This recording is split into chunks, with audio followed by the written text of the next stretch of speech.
Hello students, welcome to Unacademy IIT Jam. My name is Sagar Surya. I am your educator for IIT Jam Mathematics.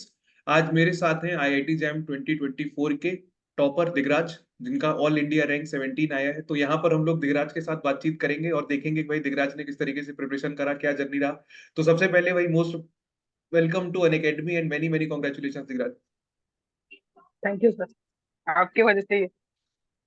चलिए भाई, बहुत खुशी हुई भाई, बहुत अच्छा रिजल्ट आपने करा, बहुत ही एक्सेप्शनल। तो दिगराज, सबसे पहले बच्चों को थोड़ा सा ये बताओ कि आप कहाँ से हैं और कैसे आपने आईआईटी जैम की प्रिपरेशन के बारे में सोचा, आपका क्या स्टार्टिंग जर्नी रहा, थोड़ा सा शेयर करें बच्चों के साथ। जैसे मैं उड़ीसा से आता हूँ, उड़ीसा के जाजपुर डिस्ट्रिक्ट के एक गांव से। तो जब हमारा 12th चल रहा था तो कोविड का टाइम हो गया था, तो 12th का एग्जाम कैंसिल हो गया। तो मेरे गांव में इतना आईआईटी को लेकर कोई सीरियसनेस नहीं है, तो मुझे ऐसे पता नहीं था। तो मैं ऐसे बीएससी का कोई फर्स्ट सेमेस्टर देखने के लिए सर्च कर रहा था कि ये टॉपिक कहाँ से पढ़े। तब एक आर्ट आया था बस कि ऐसे आईआईटी करके कुछ हो सकता है, और तभी तभी कोटा फैक्ट्री भी आया था, तो मैंने देखा था उसको। फिर थोड़ा क्यूरियोसिटी हुआ, फिर मैंने मैं पढ़ने की सोचा। तो एक भले आदमी ने अन अकेडमी से, मैं किसी और से पढ़ने जा रहा था, तो उसने मुझे रिकमेंडेशन किया आप सागर सूर्या को भी ट्राई करना। पता नहीं वो कौन थे, उनको थैंक यू बोलना पड़ेगा। फिर मैं आपका क्लास जाके देखने लगा, फिर अच्छा लगने लगा। मेरे मतलब 12th में मैंने ज्यादा कुछ नहीं किया था, बस थोड़ा थोड़ा बेसिक याद था बस। तो पहले पहले में थोड़ा दिक्कत हो रहा था और थोड़ा अच्छा भी मोटिवेशन टाइप था।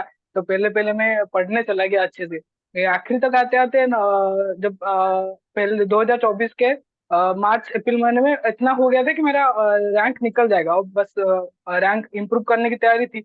फिर बीच में मैं एक महीने की छुट्टी लेके नाइजर घूमने चला गया। वहां बिल्कुल कुछ पढ़ाई नहीं किया। तो वहां से आने के बाद मेरा जो शेड्यूल है पूरा बिगड़ गया, तो उसकी वजह से आखिरी में ना मैं अच्छे से टेस्ट दिया, कुछ नहीं किया, एकदम ऐसे ही घूम रहा था। तो इसलिए थोड़ा गड़बड़ हो गया। तो टेस्ट देता आपका सब कुछ तो और अच्छा होता।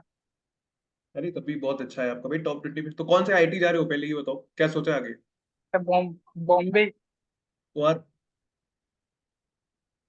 ओआर लोगे कि एमएससी मैथ। ओआर का ही सोचा है। हाँ चलो बढ़िया भाई, ओआर में लेगेसी बना के रखो, हर साल बच्चे ओआर में जाते हैं हमारे। चलो बहुत बढ़िया।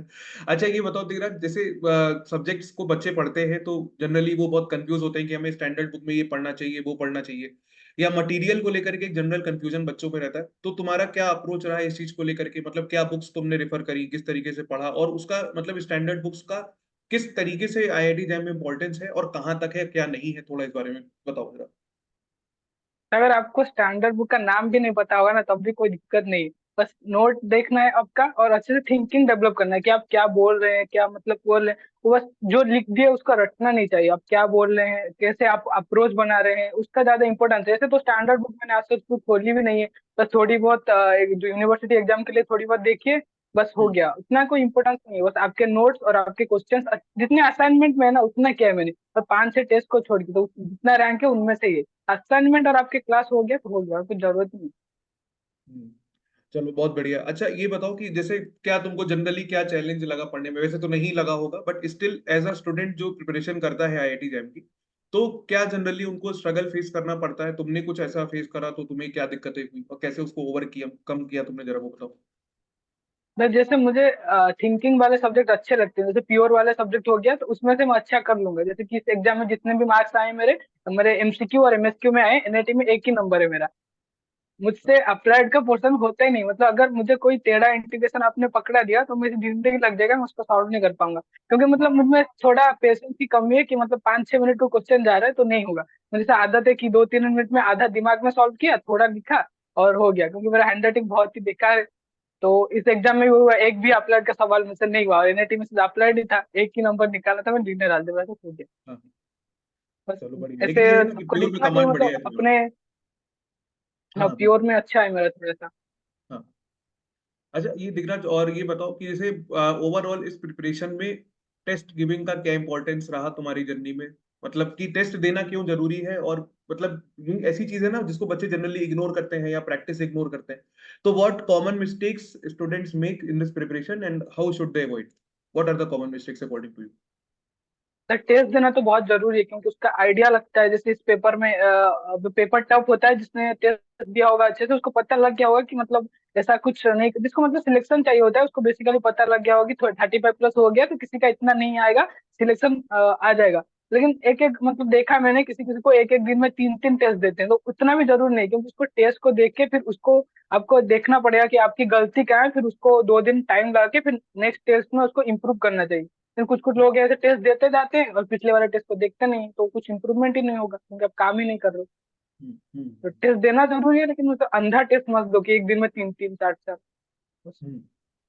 ठीक है। और अच्छा एक ये बताओ, जैसे बच्चे जनरली जो प्रिपरेशन करना शुरू करते हैं, तो आइडियल टाइम तुम्हारे हिसाब से प्रिपरेशन करने का क्या है? कि अगर एक बच्चा तुम्हारी तरह टॉप 20 रैंक एम करता है, तो कम से कम उसको कितना टाइम प्रिपरेशन देना चाहिए, एक? और दूसरा, बच्चे जैसे जनरली ये पूछते हैं कि कितने घंटे पढ़ें, वैसे तो ये एक इमेच्योर क्वेश्चन है बीएससी में आकर के घंटे का, बट स्टिल एक क्या एवरेज तुम्हारे हिसाब से होना चाहिए कि कंफर्टेबली इसका प्रिपरेशन हो जाए? कंफर्टेबली दिन के 3 4 घंटे बहुत ही, और मैंने ऐसे 4 सेमिस्टर 3rd सेमिस्टर के आधे स्टार्ट किया था। और मैं ऐसे मतलब होता हूँ कि मैं खेलने चला जाता, 2 घंटे 3 घंटे मेरे जिम में जाते थे, कॉलेज में 2 3 घंटे चले जाते थे, और मैं घूमता रहता था हमेशा तो मतलब बाहर कहीं। और मतलब रेगुलरली 3 4 घंटे आराम से पढ़ता था मैं। फिर बाकी टाइम ऐसे खेलना, मुझे खेलना बहुत पसंद है, और वैसे जिम करना पसंद, तो वहां चला जाता था। तो ऐसे 3 4 घंटे बहुत है उसमें से। और अगर टॉप 20 में आना है तो आपको बस इसे 3rd और 4th सेमेस्टर स्टार्ट कर देना चाहिए, कल कल नहीं करना चाहिए। सेकेंड ईयर ऑनवर्ड शुरू कर देना चाहिए, क्योंकि बच्चे जनरली क्या करते हैं ना, सोचते हैं हम थर्ड ईयर के 6 सेमेस्टर में करेंगे, तो तब वहां से मुश्किल हो जाती है चीजें। तब लोड हो ठीक। जाएगा ना, क्योंकि थोड़ा ग्राफ चाहिए फिर जाके हम्म, क्वेश्चन। ठीक है। अच्छा, तो अब जो बच्चे तैयारी आगे करने वाले हैं आईआईटी जैम की, 25 के 26 के एक्सपीरियंस जो तुमको देखेंगे, तो उनके लिए भाई क्या मोटिवेशनल मैसेज देना चाहते हो?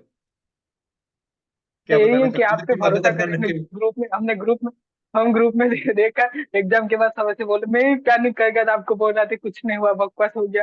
तो मतलब भरोसा रखे कि हमने पढ़ा है, हमसे नहीं हुआ तो बाकी कहाँ से किससे हो जाएगा। बहुत बड़ी बात। हाँ। तो आप पे ट्रस्ट रखे, आपके नोट्स असाइनमेंट और टेस्ट अच्छे से दे, अपनी मनमानी ना करे कि कहीं से कुछ भी उठा के लगा रहे हो, उनमें कोई फायदा नहीं होगा, क्योंकि आपके क्वालिटी 1000 सवाल फालतू की क्वांटिटी के 6000 सवाल से अच्छे ही।